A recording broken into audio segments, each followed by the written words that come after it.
ሶማሌን ከግጭት ሶማሌን ከጦርነት ወደ ልማት ስለመለሳችሁ እንኳን ደስ ያላችሁ ማለት ፈልጋለሁ። ሸበሌ እንዳያችሁት ኢትዮጵያ ውስጥ በሁሉም ክልል ልማት ማምጣት እንደሚቻል እንደዚህ ያለውን ሰፊ ስራ ስንሰራ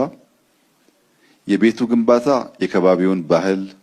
የከባቢውን የቤት አሰራር የተከተለ ዝም ብሎ ሌጣ ፕሮጀክት ደግሞ ሳይሆን በጣም በስፋት እንደዚህ ያሉ ግሪን ስፔሶች የተፈጠሩበት በሺ የሚቆጠሩ ዛፎች ፍሩቶች የተተከሉበት አብርሃም በላይ በወንጪ ያሳየውን ብቃት በሸበሌ የደገመበት አብርሃም በላይ ከትግራይ ተወልዶ ኦሮሚያን ሶማሌን እየዞረ ለማልማት እድል ያገኘበት